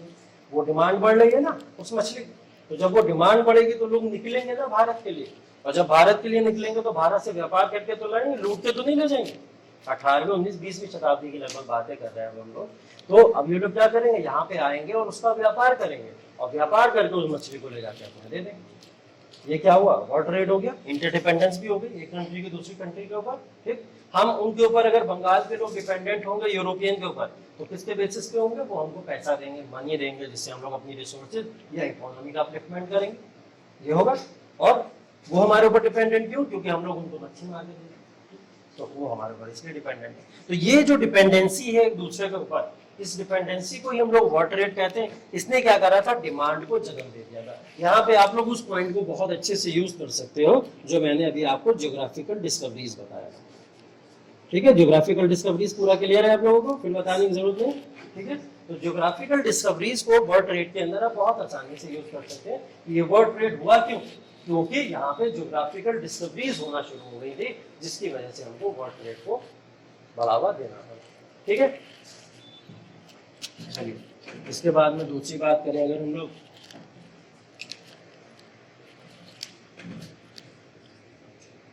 ये सेकंड पॉइंट, इसको बोलते हैं हम लोग कैपिटलिज्म एंड कैपिटलिस्ट क्लास। ठीक है, मतलब पूंजीवाद और पूंजीवादी वर्ग। इसका मतलब क्या हुआ, पूंजीवाद और पूंजीवादी वर्ग। तो पूंजीवाद या पूंजीवादी वर्ग या कैपिटलिज्म, कैपिटलिस्ट क्लास, उस वर्ग को कहा गया कि यहाँ पे देखो डिमांड बढ़ रही है। ये बहुत चालू लोग थे, हैं? इन्होंने बोला डिमांड बढ़ रही है सोसाइटी के अंदर, हैं? लोगों को चाहिए ज्यादा से ज्यादा मछली, और मछली के लिए क्या करा जाए, हम इनकी डिमांड को फुलफिल कर देते हैं। इन्होंने क्या करा, फुलफिल करने के लिए ठेका अपने ऊपर ले लिया। कैपिटलिज्म का जन्म होना यहाँ से शुरू हो गया, पूंजीवाद। ठीक, इन्होंने क्या करा, डिमांड जैसे ही बढ़ रही है सोसाइटी के अंदर, उस डिमांड को फुलफिल करने के लिए कोई तो वर्ग आगे आएगा। तो वो वर्ग कौन सा था, पूंजीवादी वर्ग था। इन्होंने इस डिमांड को फुलफिल करने के लिए क्या करा, यहाँ पे उस डिमांड का सहारा लिया और प्रोडक्शन को बढ़ाना शुरू कर दिया। जब तक प्रोडक्शन नहीं होगा तब तक डिमांड फुलफिल नहीं हो पाएगी ना। प्रोडक्शन का मतलब क्या हो गया, या तो आप अपनी मशीनों में बैठ के, फैक्ट्री में बैठ के मछलियां मार लो, बना लो वहीं पे, या आप दूसरी जगह से ट्रेड करके ला के दे दो, ये हो सकता है। जैसे अगर मैं बात करूं कि एक जगह पे हम लोग अगर देखें, एक इंडस्ट्री लगी हुई है, वहाँ पे एक इंडस्ट्री लगी हुई है। अब उस इंडस्ट्री के अंदर पान बाहर खाने वाले 100 लोग थे, जो 100 लोग वहाँ से पान बाहर खा खा के निकला करते थे। और पान बाहर खा खा के 4 दोस्तों ने एक दूसरे को आदत डलवा दी, तुम भी खाओ बहुत अच्छा होता है, तुम भी खाओ बहुत अच्छा होता है। वो पान बाहर खाते खाते 100 से 200 लोगों में पहुंचा, 200 से 400 लोगों में पहुंचा। अब एक इंडस्ट्री तो फुलफिल कर नहीं पाएगी 400 लोगों की डिमांड, क्या करना पड़ेगा, दूसरी इंडस्ट्री लगानी पड़ेगी ना पान बाहर को ज़्यादा से ज़्यादा सप्लाई करने के लिए। तो क्या करा इन्होंने, इसीलिए प्रोडक्शन करना यहाँ पर शुरू कर दिया। तो ज़्यादा डिमांड ज़्यादा प्रोडक्शन को हमेशा जन्म देती है। इन्होंने प्रोडक्शन करना क्यों शुरू कर दिया था, क्योंकि इनको क्या चाहिए था, प्रॉफिट चाहिए था। और इस प्रॉफिट के लिए इन्होंने एक पूरी की पूरी मार्केट ही खड़ी कर दी। तो जो लोग मार्केट खड़ी कर देते हैं प्रोडक्शन के लिए, जहां से उनको डायरेक्ट प्रॉफिट मिलना शुरू हो जाए, वही क्लास क्या हो जाता है, कैपिटलिज्म या कैपिटलिस्ट क्लास हो जाता है। ठीक है, जैसे इसके अंदर एग्जाम्पल देख सकते हो आप लोग, स्टीम इंजन बना उस समय। अगर हम लोग करें औद्योगिक क्रांति की बात, तो औद्योगिक क्रांति के समय में स्टीम इंजन बना, जेम्स वॉट ने स्टीम इंजन बनाया, सबने बचपन में पढ़ा है, सारी चीजें सब देखी होंगी। स्टीम इंजन बनाया, वाटर की सप्लाई को लेकर बहुत सारी चीजें आई, इलेक्ट्रिसिटी वाटर से बनने लगी। ठीक है, उसके बाद में क्या हुआ, इलेक्ट्रिकल एनर्जी को मैकेनिकल एनर्जी में कन्वर्ट कर दिया गया। वाटर से इलेक्ट्रिसिटी बनी और इलेक्ट्रिसिटी से मैकेनिकल एनर्जी बन गई। मैकेनिकल एनर्जी ने मशीन्स का एस्टेब्लिशमेंट करना शुरू कर दिया, और मशीनों ने क्या करा, रोबोट्स को बनाना शुरू कर दिया, ऑटोमेशन बन गया। इंडस्ट्रियल रिवॉल्यूशन ने क्या क्या चीजें की है आप लोग के सामने। तो ये सब किसकी वजह से पॉसिबल हुआ, इन कैपिटलिज्म या कैपिटलिस्ट क्लास की वजह से ये सब पॉसिबल हो पाया। तो जो लोग आज कभी ना कभी इस चीज का विरोध करते हैं, वो लोग इस वजह से विरोध करते हैं क्योंकि यहाँ पे एक वर्ड लिखा हुआ है प्रॉफिट। ये सब कुछ क्यों करते हैं, सिर्फ प्रॉफिट के लिए करते हैं। इन्हें एक मार्केट खड़ी करनी है और प्रॉफिट के लिए ही काम करना है, लेकिन ये उसके पीछे की चीजें भूल जाते हैं कि अगर ये शायद वो चीजें ना करते तो हमको आज स्टीम इंजन नहीं मिलता, हमको आज वाटर इलेक्ट्रिसिटी सप्लाई नहीं मिलती, हमको आज ये सब जो मैकेनिकल एनर्जीज को हम लोग यूज करते हैं उस एनर्जीज को हम यूज नहीं कर पाते। तो ये सब चीजें शायद हमको नहीं मिल पाती। तो ये चीजें भी मिली हैं हमें इन्हीं क्लासेस की वजह से। तो वो भी हमको नहीं बोलना चाहिए, ठीक है। तो कैपिटलिज्म या कैपिटलिस्ट क्लास का मतलब क्या हो गया, प्रॉफिट गेनिंग पर्सन है, लेकिन प्रोडक्शन को बढ़ावा देते हैं जैसी डिमांड बढ़ती चली जाती है। क्यों, एक मार्केट का यहाँ पे जन्म करते हैं, ठीक है। तीसरा पॉइंट इसके अंदर लिखेंगे हम लोग, ये एक साइकिल की तरह है, देखिए तीसरा पॉइंट यहाँ पे लिखेंगे हम लोग, इन्वेंशन एंड डिस्कवरीज।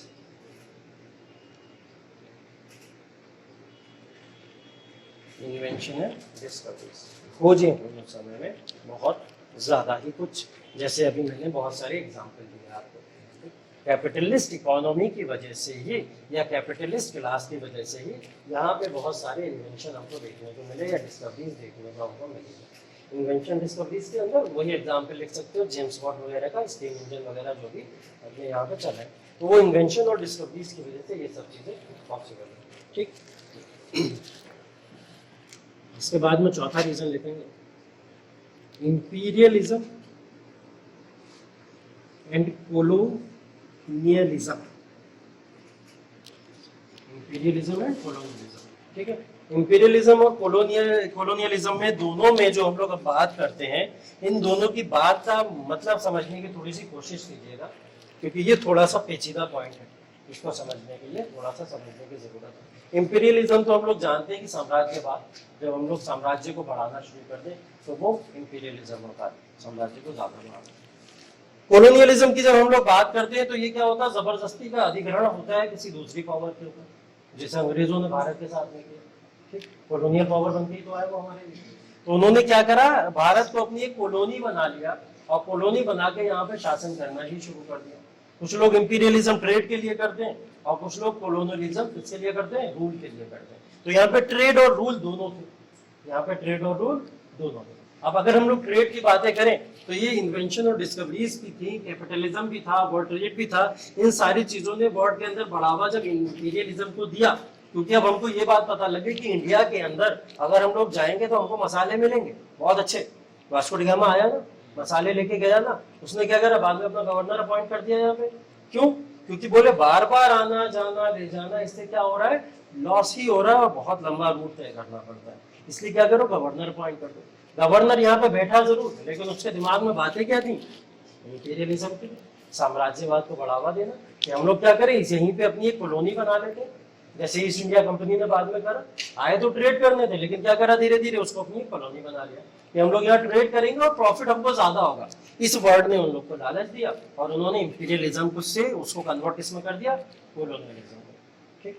तो ये इंपीरियलिज्म कोलोनियलिज्म दोनों एक दूसरे से बहुत ही इंटरलिंक्ड है, कनेक्टेड है। इस सब का कारण क्या था, रीजन क्या था, जैसे अगर मैं बात करूं, मैंने बोला फार्मिंग वगैरह ये सारी की सारी चीजें हम लोग प्री मॉडर्न इरा में पढ़ते हैं, वहाँ पे बहुत ही ज्यादा पॉपुलर थी और वहाँ पे ये सब चीजें हुआ करती थी। ये इंपीरियलिज्म या कोलोनियलिज्म का मतलब ये है, एक सिंपल सी डेफिनेशन अगर आप या एग्जाम्पल के तौर पे समझना चाहें, जैसे अंग्रेज भारत के अंदर आए, भारत के अंदर क्यों आए थे, ट्रेड करने आए थे, व्यापार करने, कि हम लोग अपना वहाँ पे व्यापार करेंगे, कुछ मसाले लेंगे, कॉटन लेंगे और लेके वापस चले जाएंगे। लेकिन ये थोड़ा सा उनके लिए टफ हो रहा था, तो उन्होंने क्या करा, परमिशन ली, परमिशन लेके अपनी एक फैक्ट्री डाल दी वहाँ पे। जैसे फैक्ट्री डाली, फैक्ट्री डालने के बाद में वहाँ पे एक इंडस्ट्री मिल गई है उनको। अब इंडस्ट्री को रख रखाव भी करना है, इंडस्ट्री को प्रोटेक्ट कौन करेगा, तो प्रोटेक्ट करने के लिए क्या बोले कि हम चलो अपना एक गवर्नर अपॉइंट कर देते हैं, एक छोटी सी जगह चाहिए हमको, बस दे देंगे, छोटी सी कोठरी उन्हें दे दी गई, छोटी सी कोठरी। तो उन्होंने क्या करा, आपको याद है ना, सबसे पहले उन्होंने अपने यहाँ पे एक ऑफिस डाला था आगे, ठीक है, तो सबसे पहले ऑफिस डाला, तो ऑफिस डाल दिया उन्होंने, आगे बोले ठीक है हम अपनी बस फैक्ट्री देखते रहेंगे। फैक्ट्री देखते देखते उन्होंने प्रॉफिट जब उनको दिखना शुरू हुआ तो लालच उनको दिया राजा को जाके कि देखो बहुत प्रॉफिट हो रहा है, बताइए ब्रांचेस बढ़ाए, हम आपको 10% और देंगे।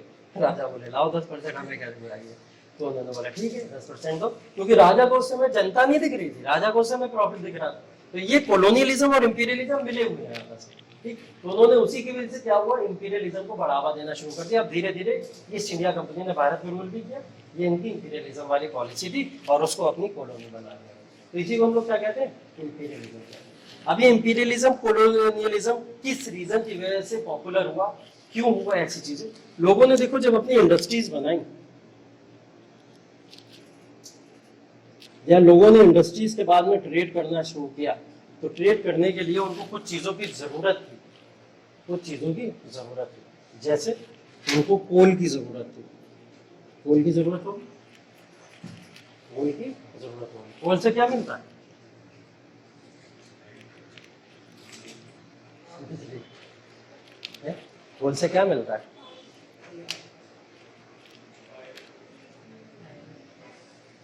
कोल से हीरा मिलता है? कोल से फ्यूल मिलता है? कोयले से फ्यूल मिलता है, फ्यूल का काम करता है कोयला, ठीक है। फ्यूल का मतलब ऑयल, तेल, तेल की बातें हो रही है यहाँ पे। क्या डायमंड निकाल दो तुम कोयले में? हाँ, कोयले से हीरा मिलता है।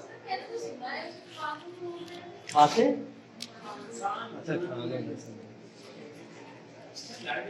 कोयला, हाँ बिल्कुल मिलता है, बहुत बहुत प्रोडक्ट के लिए यूज आता है, लेकिन मेजर जो प्रोडक्ट है कोल से हमको फ्यूल मिलता है, हमको ये चीज़ पता है, ठीक है, ठीक है। हाँ, तो बेसिकली कोल हमको फ्यूल का प्रोडक्शन देता है। तो हमारे लिए सबसे इम्पोर्टेंट चीज़ उस समय कोल हो गई थी, क्योंकि हमको इंडस्ट्रीज़ बनानी थी। इंडस्ट्रीज़ बनाने के लिए फ्यूल की ज़रूरत है, क्योंकि भाई मशीन चलेंगी कैसे? फ्यूल से तो चलेंगी। हाँ, ये इंपीरियलिज्म की बात कर रहा हूँ। इंपीरियलिज्म में जब इंडस्ट्रीज कहीं पे बनानी थी, इंडस्ट्रीज का एस्टेब्लिशमेंट करना था, तो हमको किन किन चीज़ों की ज़रूरत थी या कौन कौन सी चीज़ें हमको चाहिए थी, उसकी बात कर रहे हैं। दूसरी चीज़ हमको चाहिए था आयरन। आयरन काय के लिए? क्या बनाने के लिए? चलो ठीक है, शुक्र। अच्छा हुआ किसी ने ये नहीं बोला शक्तिमान बनेगा इससे।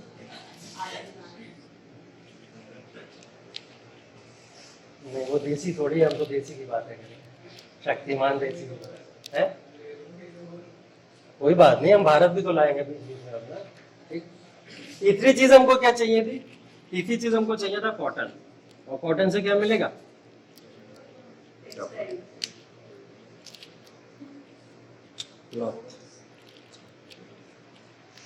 ठीक है। तो ये कोल, आयरन और कॉटन, ये तीन ट्रेड या इंडस्ट्रीज के लिए बहुत ही इसेंशियल चीजें थी। ये सब क्या है? हमारा रॉ मटेरियल है। क्या है ये? रॉ मटेरियल है। ये रॉ मटेरियल अगर हमको मिल गया तो हम कहीं पे भी इंडस्ट्रीज भी डाल सकते हैं, ट्रेड भी कर सकते हैं और बहुत बड़े लेवल पे व्यापार कर सकते हैं। ये बात हमको पता थी, ये बात हमको पता थी। तो जब हम इंपीरियलिज्म या कोलोनाइजेशन को बढ़ावा देते हैं, तो ये तीनों चीजों का फुलफिल होना बहुत जरूरी है। हमको कोल मिल जाए, आयरन मिल जाए और कॉटन मिल जाए, ये तीनों चीजें मिल जाए। और ये तीनों चीजें अगर हमको मिल गई तो यही जो कॉटन है, ये कॉटन क्या है? हमको टेक्सटाइल्स की पूरी एक इंडस्ट्रीज दे सकता है। इससे हमको टेक्सटाइल्स की इंडस्ट्रीज मिल सकती हैं। मशीनें हमारे लिए क्या काम करेंगी? बहुत सारी मशीनें ऐसे होंगी जो हमको ऐसा प्रोडक्शन देंगी जो प्रोडक्शन पहले शायद नहीं हुआ करते थे। जैसे कुछ प्रोडक्शन में अगर हम लोग बात करें कि कुछ लोग क्या करते हैं, अपनी इंडस्ट्रीज में रह के ही कुछ ऐसी मशीनों का एस्टेब्लिशमेंट कर देते हैं जिस मशीनों से इलेक्ट्रिसिटी क्रिएट होना शुरू हो जाती है, इलेक्ट्रिसिटी का जनरेशन हो जाता है। हुआ ऐसा देखा हम लोगों ने, इलेक्ट्रिसिटी का जनरेशन होना शुरू हो गया। कोल या फ्यूल मिल गया अगर हमको, तो हमारे पास में व्हीकल्स आ जाएंगे, व्हीकल्स वगैरह मिल जाएंगे अगर हमको, तो व्हीकल्स वगैरह के लिए ईजी हो जाएंगी बहुत सारी चीज़ें। तो ये तमाम ऐसे रीजंस हैं जो ये तीन चीज़ों पे डिपेंडेंट हुआ करते थे। तो लोग जब भी ट्रेड या इंडस्ट्रीज को बढ़ावा दिया करते थे या कुछ ऐसी चीज़ों को बढ़ावा किया करते थे, तो उस बढ़ाने के लिए सबसे मेजर और सबसे पहली चीज़ दिमाग में क्या आती थी लोगों के? कोल, आयरन और कॉटन। तो इंपीरियलिज्म, कोलोनाइजेशन कहाँ पे हो सकता है? जहाँ पे ये तीन चीज़ें मिलती हैं। हर जगह तो नहीं हो सकता। ये कहाँ पे हो सकता है? जहाँ पे ये तीन चीज़ें मिलती हैं। और ये तीनों लेबर्स को हर जगह मिल जाएंगे। इंसान जिंदा तो है नहीं, मरे हुए तो नहीं रह रहे कहीं। तो जहाँ जिंदा लोग हैं वहाँ काम करने के लिए आएंगे। तो लेबर तो हर जगह है। मैंने ये बोला कुछ कॉमन चीज़ें जो कुछ ही जगह पे मिलेंगी और वहीं पे आप इंडस्ट्रीज अपनी लगा सकते हैं। तो ऐसी जगह हम लोग देखते हैं ना, अब पूरे सिटी के अंदर आपने तो देखा है कि हर जगह तो इंडस्ट्रीज होती नहीं। कुछ पार्टिकुलर रीजन ऐसे हैं, जैसे गुजरात के अंदर कई इंडस्ट्रीज देखने को मिलती हैं, बहुत इंडस्ट्रीज, इंडस्ट्रियल हब बोला जाता है उसको। नोएडा का रीजन है जो हमारा, नोएडा के रीजन में बहुत ज़्यादा इंडस्ट्रीज मिलती हैं, ठीक है। इधर अगर हम लोग देखें उत्तराखंड के अंदर, तो उत्तराखंड के अंदर हमारा जो है रीजन, कई सारे रीजन ऐसे हैं जहाँ पे इंडस्ट्रीज देखने को मिलती हैं। तो कुछ रीजन है ना ऐसे पर्टिकुलर, तो वो पर्टिकुलर रीजन पे ही इंडस्ट्रीज को देखने को मिले, क्योंकि वहाँ पे वो प्रोडक्ट मिल जा रहे हैं हमको जिनकी नीड है। अब कहीं से ट्रांसपोर्टेशन करके लाना और नई इंडस्ट्री वहाँ पे लगाना वो तो बहुत कॉस्टली हो सकता है ना, उसमें प्रॉफिट तो बचेगा ही नहीं, ट्रांसपोर्टेशन कॉस्ट ही सब चली जाएगी। तो इंडस्ट्रीज ऐसी जगह लगाओ जहाँ पे ऐसी चीज़ें अवेलेबल हो। तो इंपीरियलिज्म या कोलोनाइजेशन कहाँ हो सकता है? जहाँ पे ये चीज़ें अवेलेबल होंगी। तो ह्यूमन की पहली प्रायोरिटी सबसे पहले क्या रहती थी, कोल, आयरन और कॉटन को ढूंढना, और जहाँ पे ये तीनों चीजें मिल जाती थी वो लोग उस वहां पे इंपीरियलिज्म को बढ़ावा दिया करते थे। ठीक है, तो ये इंपीरियलिज्म या कोलोनाइजेशन को बढ़ावा देने के पीछे ये भी रीजन है। ठीक, तो ये चौथा पॉइंट है। कारण ये चार है आपके कि इंडस्ट्रियल रिवॉल्यूशन क्यों हुआ, इन चार कारणों की वजह से इंडस्ट्रियल रिवॉल्यूशन हुआ। ठीक है, ये चार अलग अलग रीजन है। इंडस्ट्रियल रिवॉल्यूशन की डेफिनेशन बता दी मैंने, कहाँ हुआ सबसे पहले ये बता दिया मैंने आपको। ठीक है, इंडस्ट्रियल रिवॉल्यूशन का इम्पैक्ट बचा हुआ है, इम्पैक्ट के बारे में बात करेंगे अगले क्लास में। ओके।